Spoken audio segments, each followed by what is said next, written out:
Hello and welcome back to our discourse on number systems. So, in the last lecture, we understood how we can convert from the decimal number system to any other number system, or if I may say, if we have been given a certain quantity or a value to be represented in a certain number system, then we saw how we can do it with the help of the division algorithm for the whole numbers and the multiplication algorithm for the fractional numbers. Also, we know that when we have a number, when we are given with a number in a particular number system, we can evaluate the quantity or the value of that number by using the summation di r to the power of I, that expression. So, we are now skilled with the we are now skilled to to uh, to extract the value of a number in a given number system, as well as express a value or a quantity in a particular number system. So, the thing is that we need to know which number system are we working on. So, that is one vital information that we have to have with us, and by that, what information are we actually talking about? We are talking about the radix or the base of the number system. So, we have to know the base or the radix of the number system. So, whenever you are looking at a number, so suppose I ask you a question that this is a number, suppose like 2241, a number I give you 241, and I ask you to and I ask you what is the value represented by this number. So, you should ask me back what is the radix of this number system. So, unless you know the radix of the number system, you will not be able to extract that information, extract that knowledge about the value represented by that number. So, unless the person who is asking you provides you with the radix, that person is asking an incomplete question. So, the question only becomes complete when we supply the radix of the number system. In day to day usage, normally the numbers that we see are decimal numbers. So, we know that the radix is 10 and we know that it is like a direct coding. So, whatever the number we see, the quantity is also exactly that. But if when we are dealing with the course, and when we are dealing in certain specific situations where there are several number systems, then we have to be very careful that we are not confusing one number system with another number system. So, you must take that care while solving problems, or while looking into certain conceptual understanding in relation to this particular course at least. So, we now have an understanding of how we are forming the number given a particular quantity, or we may also say that we have an understanding of conversion from a decimal number to a certain number system, because any quantity is basically the same, basically a number represented in the decimal number system. So, we have already understood how we can convert from a decimal number to a number in a particular number system or with a particular radix. In a similar manner, we also know how to convert a number to the decimal number. how to convert a number given in a particular radix system to the decimal number, which is same as extracting the value of that number. So, evaluating that number. So, that is same as converting the number in radix in some radix r to the decimal number.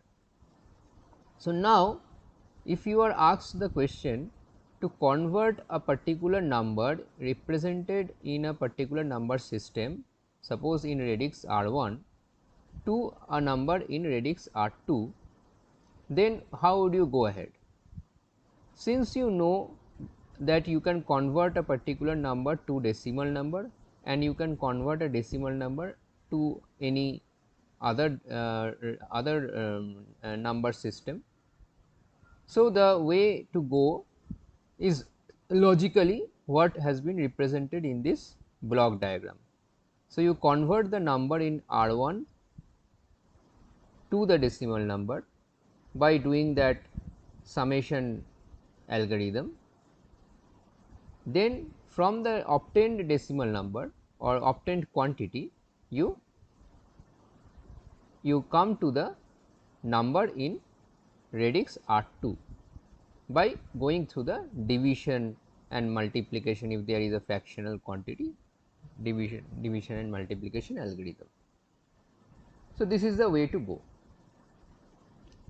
However, if we have a relationship between the radix of these two number systems, then the process can become simpler.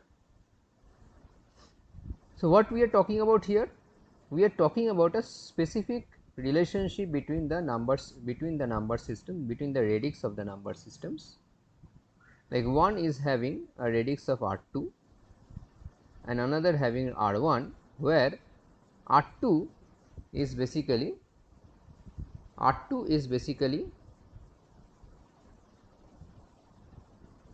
R1 to the power of P. This is the relationship.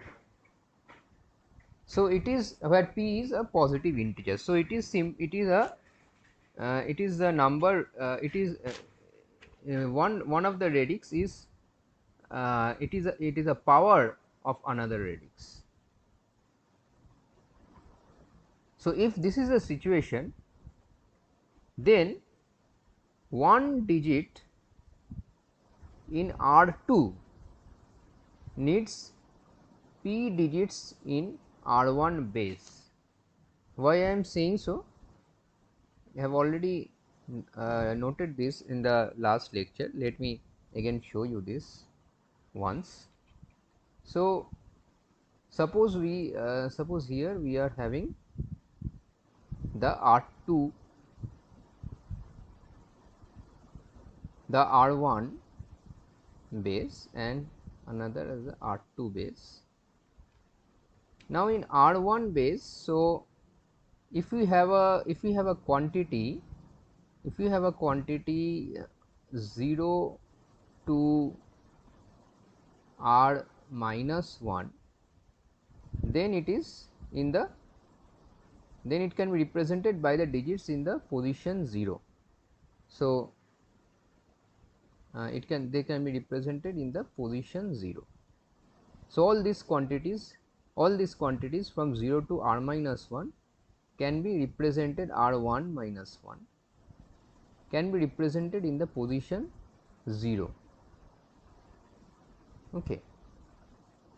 If we have now, since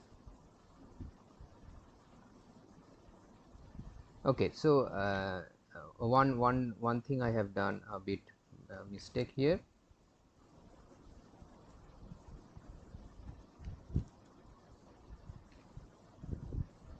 This would be R2, this would be R1.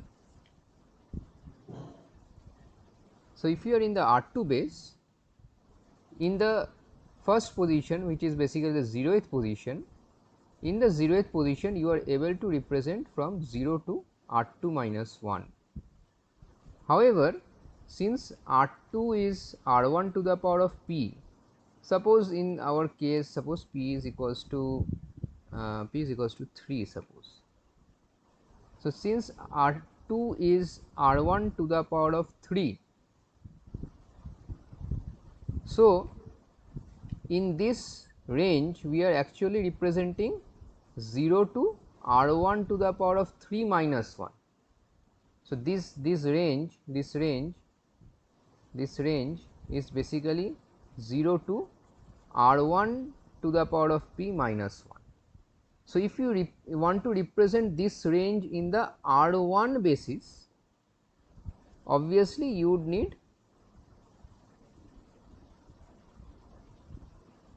R1 to the power of 3 minus 1. So, you will need 0, 1 and 2. So, here you are getting, so with these 3 positions you are getting up to 0 to R1 to the power of 3 minus 1,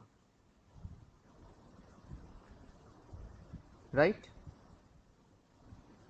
because the first quantity that you will represent in the third position is going to be R1 to the power of 3. So, if you have this word 1 0 0 0, this is R1 to the power of 3, correct, because 1 into R1 to the power of 3.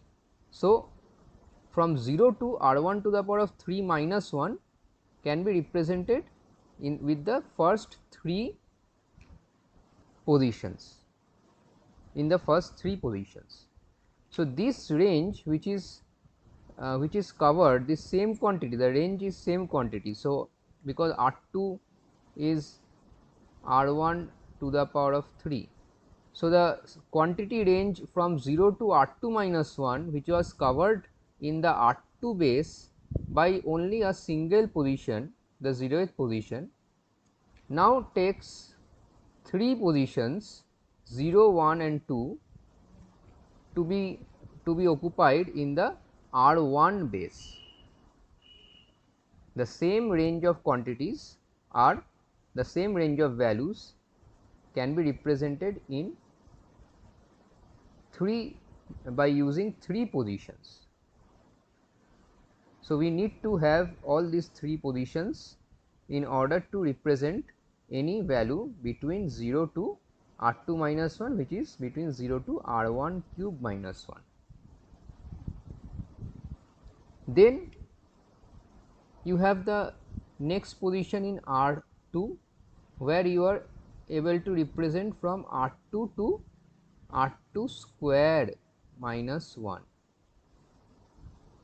This much of quantities you are able to represent, to represent from R2 to R2 square minus 1, you are having to use the second position, which is position number 1.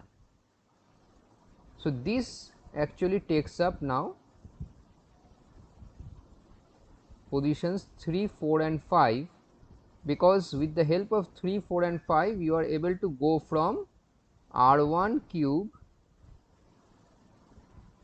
to R1 6 minus 1, which is same as R2 to R2 square minus 1. So, you need all these 3. So, what is the conclusion from this? The conclusion from this is that the digit in one position is expressed using 3 positions in R1. One position is expressed using 3 positions in R1, and these are 3 positions after one after another. So, blocks of 3 positions. So, each digit in the R2 base is represented by a block of 3 positions in the R1 base. The next digit you consider in the R2 base, you have to again consider a block of 3 positions in the R1 base. Why 3? Because our p is 3 in this case. If it is basically in general p number of positions, a block of p positions. So, it depends on this p value.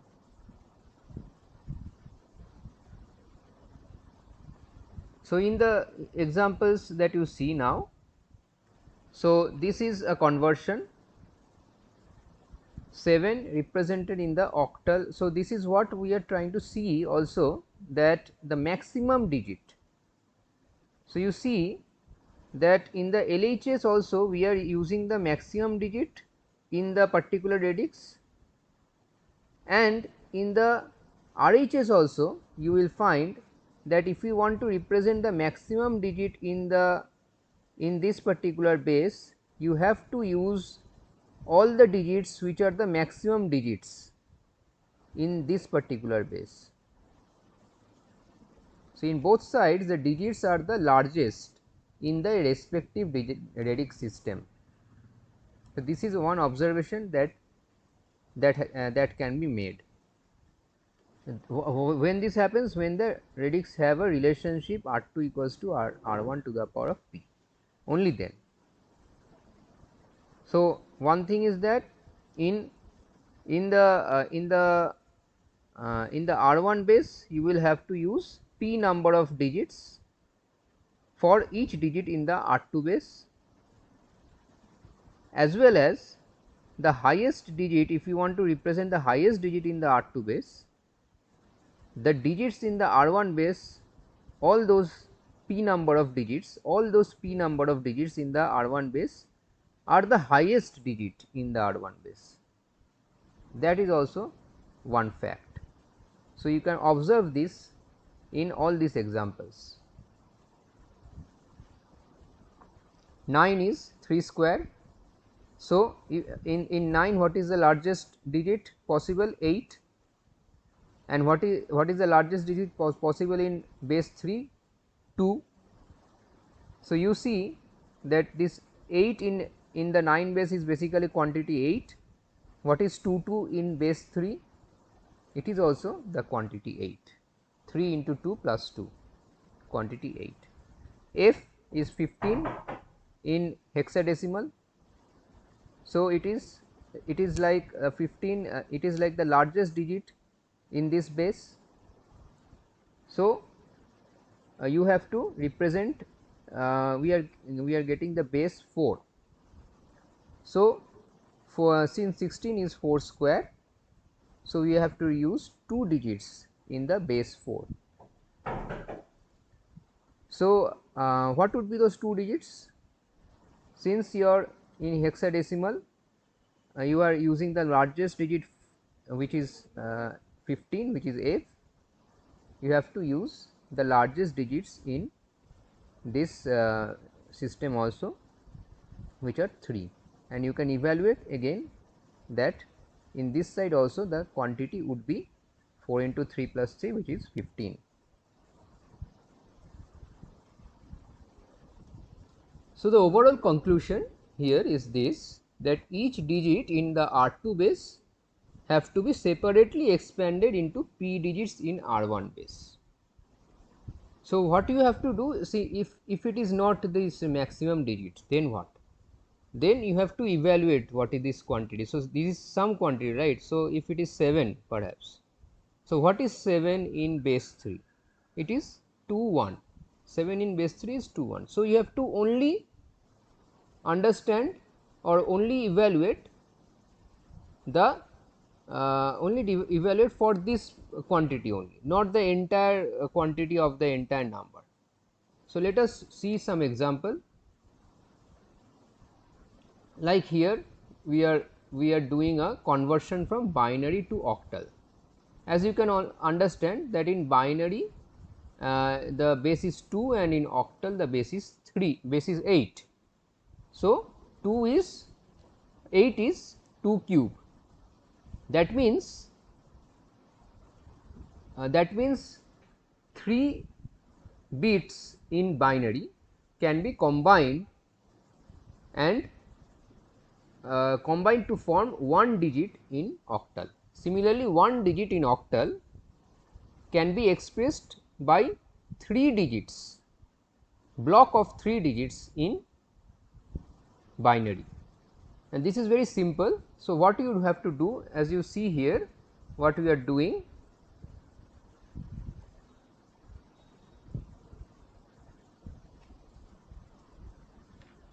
So here you see this is some number. You can evaluate what this number, what the quantity in this number is, but in this particular problem we are not concerned with the quantity it represents. You can always evaluate it. So this is a number in binary.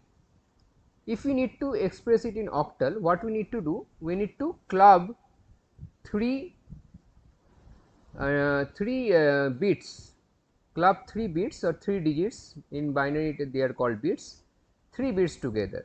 So like this we can club. So you see, from we start clubbing from the lowest bit. So from the very right hand side we start clubbing. Okay. So we club the 3 rightmost digits, then we club the next 3 digits, then we club the next 3 digits.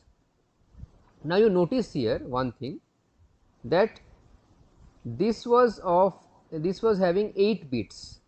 So if you keep on clubbing 3 3, so lastly you will get 2 bits, but since we have to club 3 bits, so you consider that there is a 0 before this 1 also. So putting a 0 before a number does not affect that number. So you can put a 0 here and take the 3 bits together. Now what is your task? Your task is simply to evaluate what this what the value of these 3 bits are, and simply write it down, and that would be the number in octal. So these 3 bits 0 1 1 in binary is basically 2 plus 1, which is 3. So this evaluation you have to do very fast, and you have to develop a practice and a skill to simply let's look at the number, and if it is a very small number you should do it very quickly. So up to 4 bit numbers in binary you should be able to calculate very quickly what is the value of that number. Up to 4 bits you should be very comfortable. So what is this? This is 2. What is this? This is again 3. So what happens? 3 2 3, and in the from reading from this order it is also 3 2 3 in this particular case. Suppose we want to convert 2731 in octal to binary. Then what to do? We have to expand each of these digits into blocks of 3 bits. So 1 becomes 001, 3 becomes 011, 7 becomes 111, 2 becomes 010. Notice that these zeros you cannot remove. Okay, because these zeros form the number. It is within the number. You cannot remove these zeros. You can only remove the last 0 coming here at the extreme left. So we have removed that 0 and then written down all the bits together, and that becomes the number.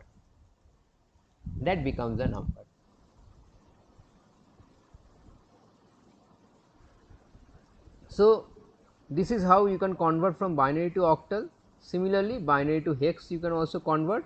What you have to do? You have to club 4 bits together, because 16 is 2 to the power of 4. So you have to club 4 bits together, and if there is a need, you have to pad with a 0 before. So you club 4 bits together, and for this particular number you can easily see that it would become 5D9 in hex. Similarly, this hex word, sometimes we call numbers as words. So I am using this term word. So sometimes we call numbers as word also. WORD, word, same as English words.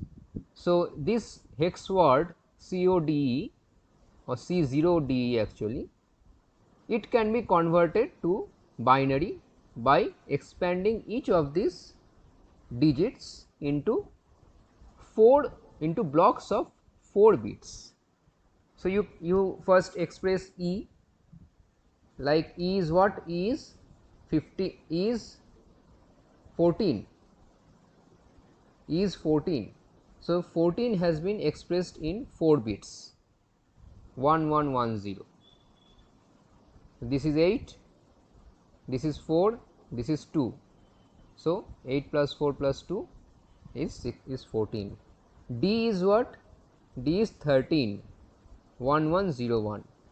0 is 0, but you have to express it in 4 bits. So it becomes 0000. So please, these are the some of the things that you need to keep in mind during these conversions. Otherwise, it is very simple. And what is C? C is 12, 1100. Now you write all this together and you get the binary number. So this conversion is very easy, very simple.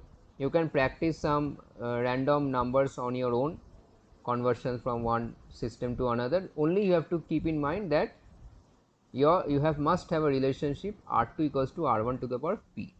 So you can practice binary to octal, octal to binary, binary to hex, hex to binary by taking any number that you please. And this sort of questions will also come in the tutorials and in exams also. Next thing we want to point out is suppose we want to convert from octal to hex.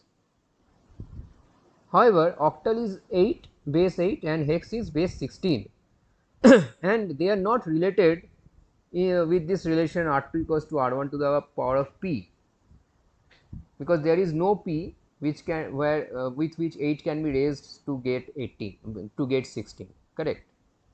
However, we observe that both are powers of 2, both are powers of 2. So what we can do, we can convert from octal to binary, then from binary to hex, or from hex to binary, then from binary to octal. So this conversion is very easy, as we have already seen. It is just grouping and clubbing of bits or expanding a particular digit into a certain number of bits and placing them side by side, that is all. So here what we do, suppose we need to convert from octal to hex this number 1, 2, 3, 4 in octal, then what we do, we first represent in binary. For binary, we have to simply expand each of the digits into blocks of 3 digits. So we do that. I have not written the suffix 2 here anymore. So we do that, and after doing this, we have to now combine blocks of 4 bits. We have to combine blocks of 4 bits. So you see 0011, so 0011, then 1001, 1001. I am reading from the right hand side, okay. 0100, 0100. So blocks of 4 bits from the right hand side have been combined together. Now they are evaluated. What is the value of this? What is the value of this? What is the value of this? So you see, this is 2, this is 9, and this is 10. But what is, so sorry, this is 12. So but what is 12 in a hex? It is C. So 29C in hex. Similarly, if you want to convert this word C0DE in hex to octal, then you have to go to binary. So binary is this, and then you have to combine 3 digits. So that recombination is done in the next step, then this number is obtained. So you can read through this and verify that this is what you will get. So this is the way to go ahead for this conversion between these very popular number systems which we will use, binary, octal and hex, conversion between these number systems. And this is basically a general theory.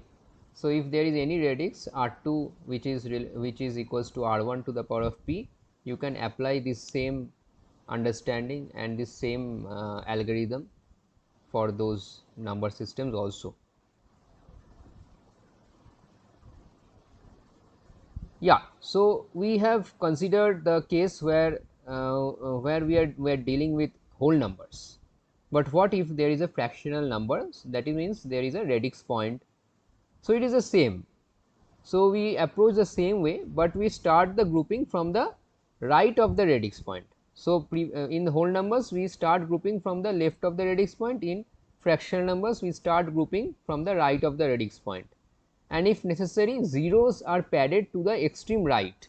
So, padding zeros in the extreme right if it is a fractional quantity does not make any difference. So, if zeros are required, then the zero padding is done to the extreme right. Yeah, so we can simply see this. This is very simple to see, observe and see also. So, simply observe that 2.3 in octal will basically be 2 will be represented in 3 bits, which is 0 1 0, and 3 will also be represented in 3 bits, which is 0 1 1.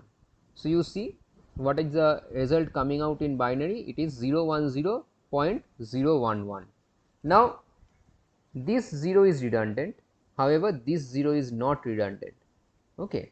So, please be careful. So, this you can actually write as 10.011, no problem in that.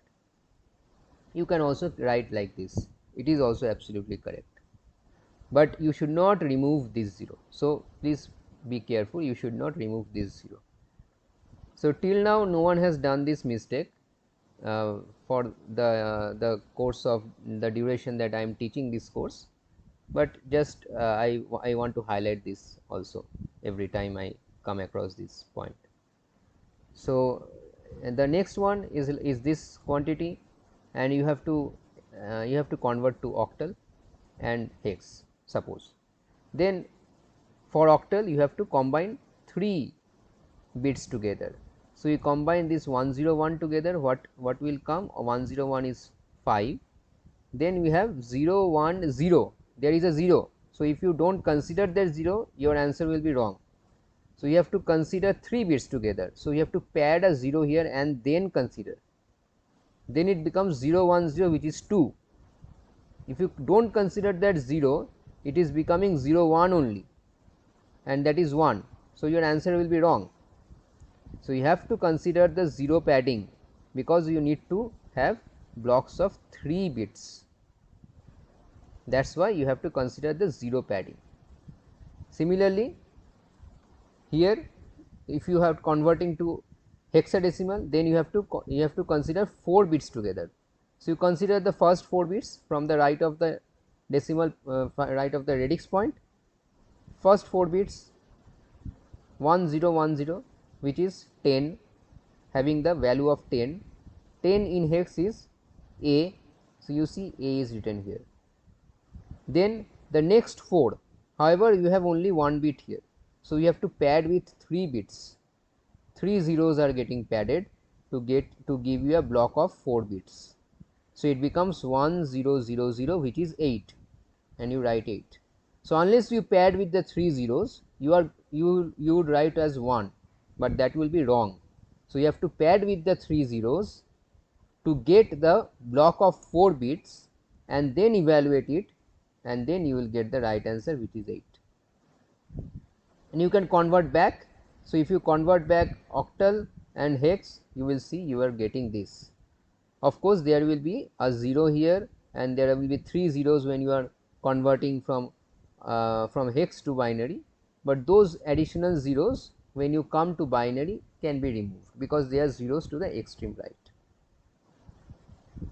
So, I hope you have understood this conversion from one system to another with the radix point as well. And now we would look at some other number systems. So, these are also number systems, but normally we call these as codes more than number systems. So, these are like codes. So, all number systems are basically codes, because they encode some information about a value or a quantity. However, there is some nomenclature wise, some are called the number systems and some are called codes, because there is a certain difference. I will not go into that so much here. What is happening here? You see, this is some coding of the values from 0 to 9. So, these are some quantities 0 to 9. So, these are also you can say that these are the decimal digits or decimal numerals. Then what would be the BCD and the XS3 codes. So, what is BCD? BCD is basically binary coded decimal. Binary coded decimal, that means the decimal quantity would be coded as a binary number. It is the decimal quantity coded in a coded as a binary number. So, you will ask me that we are actually doing that, all the quantities that we write in binary. So, this is basically a decimal getting coded as binary, that is all. But the uniqueness of BCD is that each decimal digit is coded as a binary word of 4 bits. This is important. So, this is something that is not told in this expansion of the acronym. So, binary coded decimal is basically basically coding decimal numerals or decimal digits into 4 bit binary. We should write word here, actually binary word coded as 4 bit binary word. Each decimal digit is coded as 4 bit binary word. You can see this here. 0 is 000, is like 7 is 0111, 9 is 1001. So, since each digit is coded into 4 bit word, these zeros which are coming at the extreme left are important to be kept as they are. We cannot exclude these zeros, because we have to use 4 words, 4 bits. We have to use 4 bits. So, these zeros have to be there. Please keep that in mind. These zeros have to be there. So, now actually if you want to represent the decimal quantity, suppose 12. So, I will do it here. Suppose I want to represent the quantity 12. This is the decimal quantity. What would be its how it will be coded in BCD? In BCD, you have to represent each of these digits into a 4 bit binary word and place them side by side, as these are placed side by side. Similarly, so 1 is basically 0001, 2 is 0010. So, this is the BCD.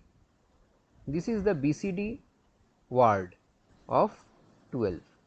So, when I write 0001, 0010 and tell you that this number is in BCD, this number is in BCD, then automatically you should understand that you have to club 4 bits together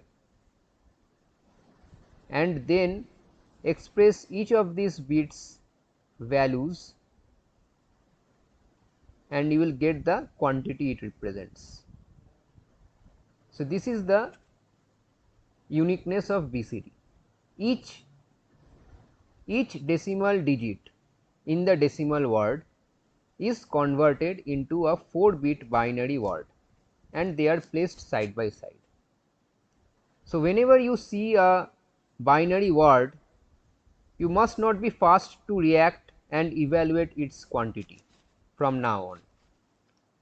Even when you are seeing a binary word, it may be a BCD word, it may be a binary word, it may be a BCD word also, or it may be a XS3 which we will just now study in a bit. So, you should always ask yourself, in what code or in what representation is this number written? Is it simple binary? Is it BCD? Is it XS3 or is it any other thing? this any other thing will come later. So, there can be several systems in which the same number will carry different value. So, you should be very careful of that. So, in which system that number is written. Number is basically a string of bits, but you have to know which system it is expressed in. So, if it is BCD, then your life becomes very simple. You have to only club 4 bits together starting from the right hand side and express their values, and then that becomes a decimal number, that is a quantity. What is excess 3? Excess 3 is basically you add 0011 to the BCD word. Adding 0011 is basically adding 3. So, you add 0011 to the corresponding BCD word, then you get excess 3. So, in that manner any excess can be obtained actually, excess 4, excess 5, excess 7, whatever. However, this excess 3 is more popular. So, excess 3 is more popular because it might have some certain advantages in coding theory, which we will not go into actually. I also do not know that personally. So, it might have certain advantages in coding theory. So, that excess 3 code is very much used. So, BCD, binary coded decimal, and excess 3 are some popular codes that are used in computer systems or in working with data and all. So, these two you need to understand, you need to know. And here also, as you can understand, 4 bits are representing 1 digit of the decimal quantity. 4 bits are representing 1 digit of the decimal quantity. However, that digit you have to understand in excess 3, each digit is actually in excess of 3, in excess of 3. So, whatever you evaluate here, suppose you have this number and I say that it is in excess 3. So, what is the value of this number? So, you have to evaluate this, you find 3, then you have to minus, you have to subtract 3, or in other words, whatever word you get, you first subtract 0011 from that and then you convert to the decimal. Either way it works. So, either you first convert to decimal and then subtract 3, or you subtract 0011 and then convert to decimal. So, in each of these you will see that that is how we can evaluate, we can get this decimal number. Suppose 1011, 1011 is in excess 3. I say that this 1011 is not a simple binary, but this is excess 3. So, what is the value of this number? So, then what you have to do, one thing you can do, you evaluate this. So, this will be your 8 plus 2 plus 1, which is 11, and then you subtract 3, that becomes 8. So, you see this is 8. Other way, you subtract 3 first, or you subtract 0011 first. So, when you subtract 0011, you will simply get 1000, and that is 8, that is also 8. So, in either way you can obtain the decimal number. So, this subtraction thing has not been studied yet, subtraction of binary numbers. So, that will be taken up in the next or the next lecture. So, that is one thing we have still not studied. We are now only looking at conversion between numbers and looking at different codes. Another thing, while we are in this topic of BCD and excess 3, we must also highlight this, that you see that in BCD, Okay, so I should put it in this way, that what are the numbers that you can express with 4-bit binary. For 4-bit binary, you can express numbers from 0000 to 1111, correct. So this is value of 0 and this is value of 15. So you can express numbers from 0000 to 1111 representing values 0 to 15. But when you are using this 4-bit as BCD, when you are using this 4-bit as BCD, then you have to stop at 1001, because after 9 there is no such thing as 10 as one particular digit in decimal. When you write 10, you have 2 digits in decimal, and then this automatically becomes 0001 0000 in BCD. So you stop at 1001. You stop at 1001. So after these, there were several numbers which were available in 4-bit binary, like 1010, 1011, 1100, 1101, 1110, 1111. How many numbers were available which we did not use? 6. 6 numbers, 6 binary numbers had not been used in BCD. This is something important to note, and this will come into use when we are doing subtraction etc. exercises in BCD. So these 6 numbers are not used. So please keep this in mind. This is a very important thing to remember also when you are looking at BCD. What happened in XS3? In XS3 also we are working with 0 to 9, only 10, only this 10 bits, 10 numbers, right? But we had numbers up to 15. So again we are not using 3 numbers. We are not using 3 binary numbers in XS3 also. However, these 3 binary numbers are different than what we are not using in BCD. So these 3 binary numbers that we are not using in XS3 are 00000001 0010, and then again 1101 1110 1111. So these 6 numbers we are not using in XS3. So 3 from the top and 3 from the bottom we are not using, and in BCD all these 6 are at the bottom. So this last 6 numbers we are not using in BCD, and in XS3 the first 3 numbers and the last 3 numbers we are not using. So this, with this much idea about BCD and XS3, I will end this lecture. So see you in the next lecture, and there we will start understanding how we can add these numbers, binary, octal, all these addition and etc. The things will be taken up. Thank you for your attention.